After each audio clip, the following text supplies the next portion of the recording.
everywhere I go, when I have to speak about international students and my experience as an international student myself, I have to take a visual with me. The experience of coming to America is like being uprooted and transplanted. And the best way I can communicate that is by bringing a plant with me. So this plant has traveled from the Carolinas, Charlotte Airport with me. I tell you, it has cleared security. And I want to do exactly like I said. I will uproot the plant. But one thing is very interesting.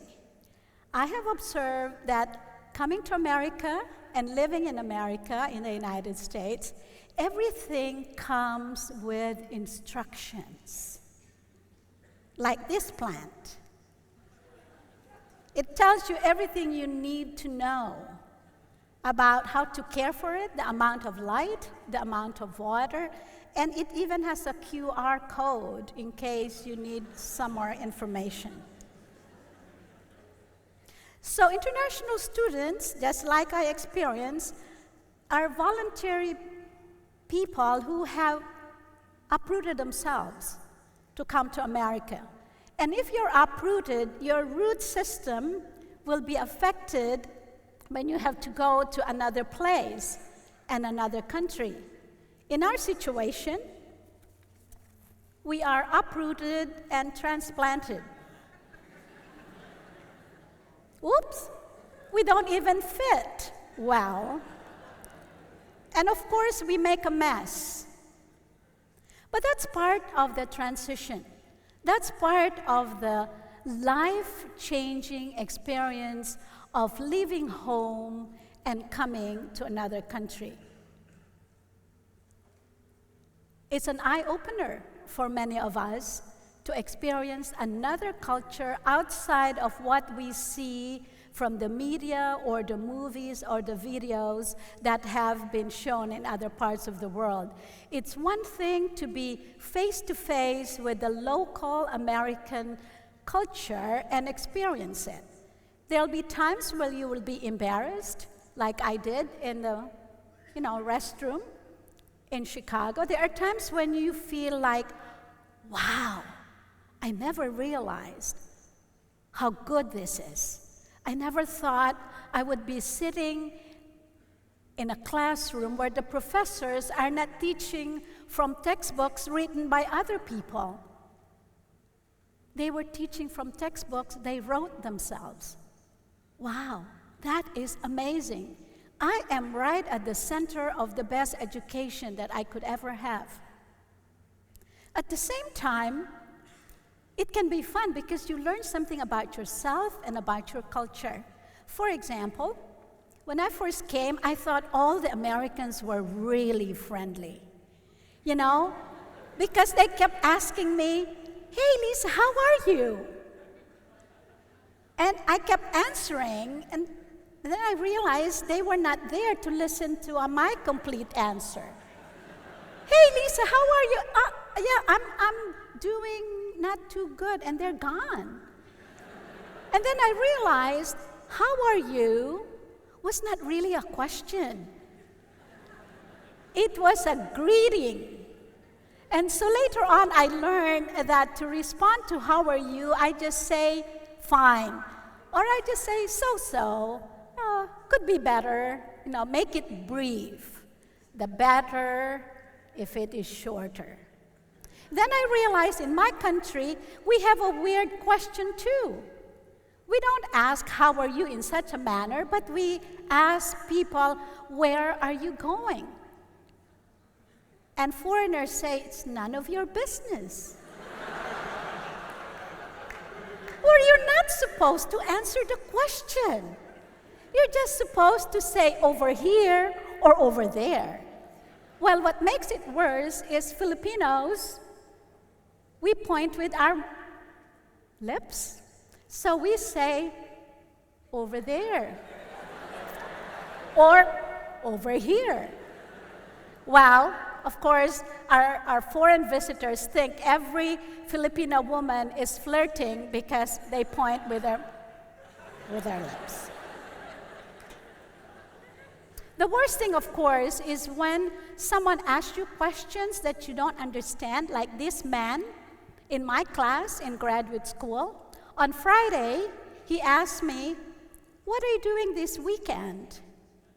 Every international student knows what they're going to do this weekend, so I said, "I'm going to study. I've got books to read, and I'm going to do laundry." And he said, "Oh, okay." And Monday came, and he asked me, "How was your studying?" I said, "Great. I did all my studying, finished all my laundry." And then Friday came along, and he said, What are you going to do this weekend?" I said, "Oh, I've got to see my friends and visit them and probably see some sights in Chicago." "Oh, fine," he responded. So Monday rolled in, and I was there in class, and he asked me, "How was your weekend?" "Great. I saw my friends, enjoyed my time in Chicago." Something is going on. If you're new in a culture, you become observant of patterns. Friday, what are you doing this weekend? Monday, how was your weekend?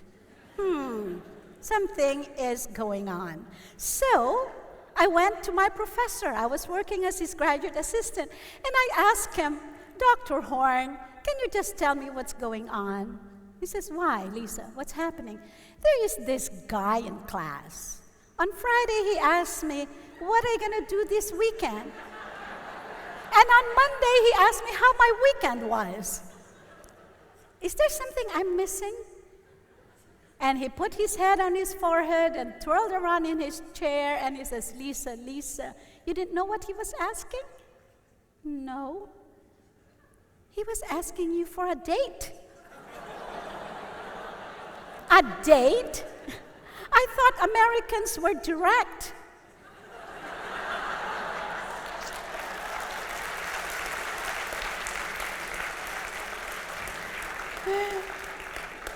And he said, "Lisa, not in this situation." So I said, "So how do I respond the next time he asks?" And he thought for a moment, and he said, "Here's how you should answer him. When he asks you, 'What are you going to do this weekend?' you say, 'Nothing in particular.' What do you have in mind?" Wow.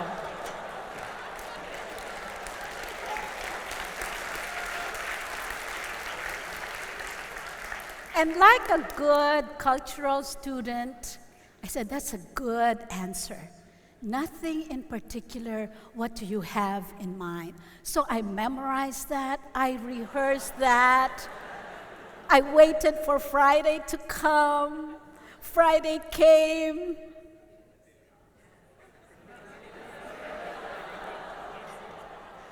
He didn't ask the question.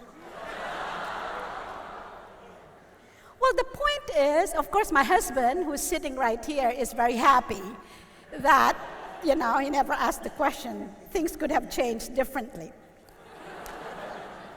But my point is, a lot of you are international students, and this is a great conference that Bridges has put together for you. On top of the fun experiences, there's something I want to encourage you to do. One is to be curious.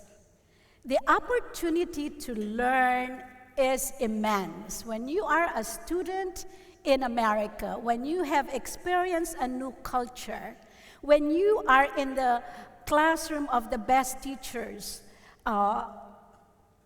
this is an amazing opportunity. So I'd like you to be curious, to ask questions. Don't be afraid. But in your quest for answers, I want to encourage you to consider one thing. There is a man who said some staggering things about himself. There was a man who lived and died but rose again and is alive today. This man is Jesus. And don't be afraid. You say, well, I'm not exposed to that kind of idea or thinking. As students, we want the truth. As students, we want to know answers, not only to questions of our particular discipline, but questions about life. While you are a student, be curious. Ask questions. Ask your friends. My international students ask me all kinds of questions. Why do I read the Bible? Why are you nice? Do you want to know? Really?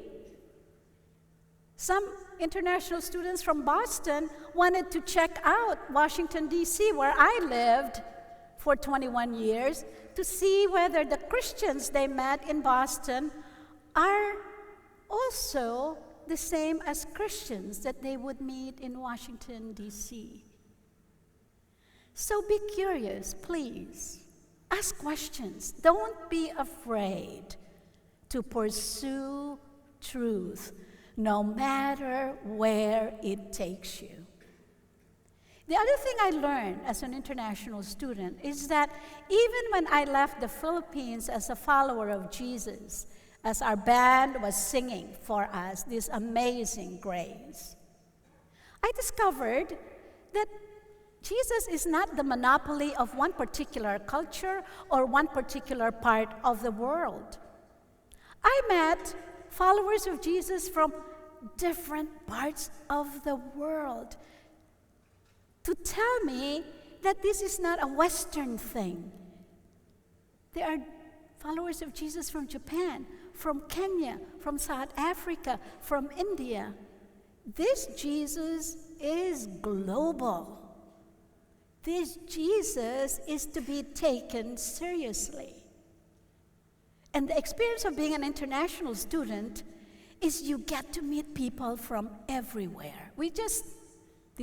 Earlier today, we just heard how many people are from different parts of the world. And the other thing, too, is I want to encourage you to study hard. I don't need to, because I know you are. But aside from the three things that people say internationals love to do, is we come for the academics, we study, we have to get that PhD. If we are an exchange student, we want to finish well. If we are a language student, we want to do well. We also love adventure. And that's why Vision 2014 has the adventure part of going to Washington, D.C. It's a great city. We lived there for 21 years, and there's a radio station that we turn on that opens with, "Good morning. You are in the most powerful city in the world." Whoa. That's big assertion. It gives me like, whoa. Some people are a little bit arrogant. Like the best cheesesteak or the best cheesecake in the world when it's only in the zip code that they were chosen the best. But we want adventure. We want to experience life that is beyond our own experience back home. And then the third is we want to serve as ambassadors, informal ambassadors. Because people will ask you, oh, what is it like to come from Brazil? What is it like to come from Romania? What is it like to live in South Korea? We become temporary ambassadors so that people experience our country because of what they experience during our encounter with each other. So whether you come for to become an ambassador and speak well of your country, or to enjoy the adventure that we provide for you, or to just do well with your academic, in all of that, and the experience of not only surviving, but thriving in this culture. I want every international student to have the best experience, not only for themselves, but the ability to give to Americans as well. I think the richest experience for every American student is to have an international student friend. And likewise, for us internationals, to have the experience of the hospitality of Americans who have lived here and have opened their homes for us. I remember my first Thanksgiving, I was welcome. My first sight of snow was in Michigan. I thought, for some reason, snow came in big chunks and covered the roof. I didn't know they came little flakes at a time. For some reason, I just thought they came big time. And I was offered during Thanksgiving, Lisa, would you like white meat or dark meat? I didn't know how to answer. Back home, if you had meat, it's meat. We don't ask colors. We don't, coordinate colors with food. So I had to learn that. But it's that hospitality, it's that welcome in an American home, in your experience. Those of us who work with international students, we want every international to experience a Christian welcome, because the God we serve is the welcoming God who offers freedom, who offers love, who offers forgiveness. So, my dear friends, uprooted, yes. Transplanted, yes. But you are going to make the best of your time here. Not only to receive, but to give, to ask questions, and to be curious, and to represent your country well. And if you are a follower of Jesus, to represent Jesus well. Thank you.